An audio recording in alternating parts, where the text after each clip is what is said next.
Cordial saludo, mi nombre es Luz Adriana Tavares Vázquez, pertenezco al SEAD Medellín. Hoy estoy haciendo la tarea 3, solución de problemas, balance de la materia. El ejercicio 1 es definir cuál es la diferencia entre las operaciones unitarias y los procesos unitarios. La diferencia es que las operaciones unitarias se producen cambios netamente físicos y en los procesos unitarios se produce una reacción química o hay cambios químicos. Entonces, una operación unitaria se puede definirse como un área del proceso o un equipo donde se incorporan materiales, insumos o materias primas y ocurre una función determinada. Son actividades básicas que forman parte del proceso. Vamos a hablar ahora de algunas operaciones unitarias. La sedimentación. La sedimentación se utiliza para separar las partículas sólidas dispersas en un líquido. La diferencia de las densidades entre las partículas sólidas y el líquido hace que, aunque este último tenga un movimiento ascendente y las partículas sólidas sedimenten, depositándose en el fondo de donde son eliminadas en forma de lodos. La viscosidad del líquido frena las partículas sólidas que deben vencer el rozamiento con el líquido en el movimiento de la caída.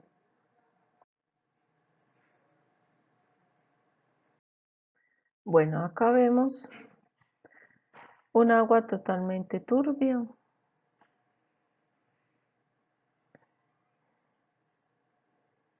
Se hace el proceso de floculación y empieza a hacerse el proceso de sedimentación hasta que todas las partículas quedan totalmente sedimentadas. Vamos a hablar de otro proceso. La electrólisis. Descomposición de sustancias que se encuentran disueltas o fundidas al paso de la corriente eléctrica. El proceso tiene un lugar en una cuba electrolítica, de manera de que sobre los electrodos positivo y negativo se depositan los iones negativos y positivos respectivamente. Entonces aquí tenemos el proceso de la electrólisis del agua, que es la más común. Tenemos los electrodos, los cuales podemos separar el hidrógeno del oxígeno.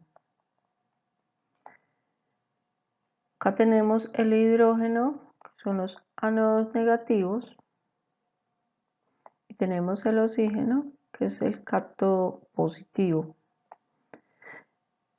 Entonces, por lo tanto, podemos separar tanto el hidrógeno como el oxígeno, y ahí es donde nos da como resultado una operación unitaria.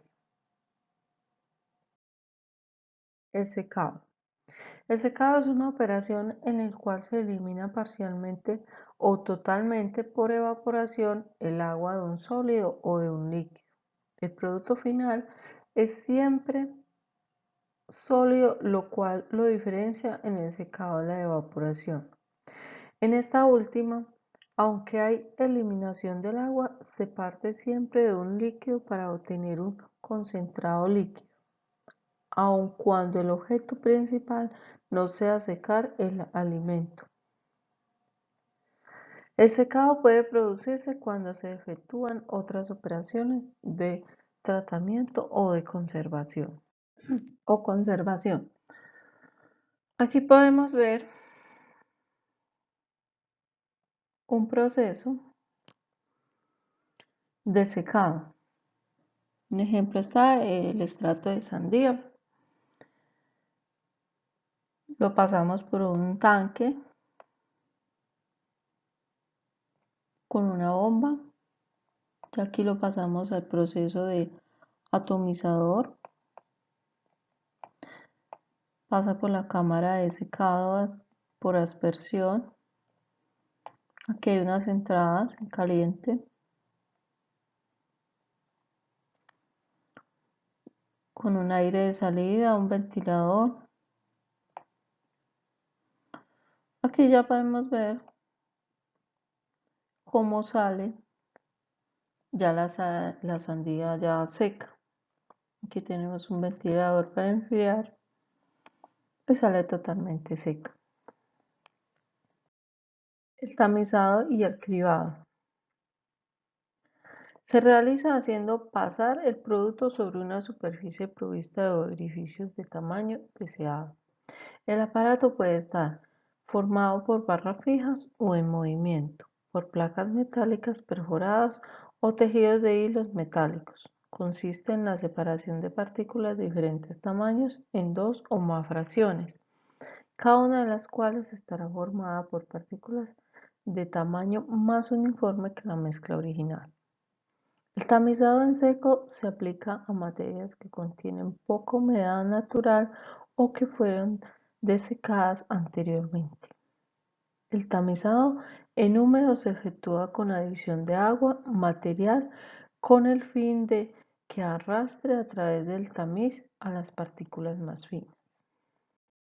Bueno, muchísimas gracias por la atención prestada.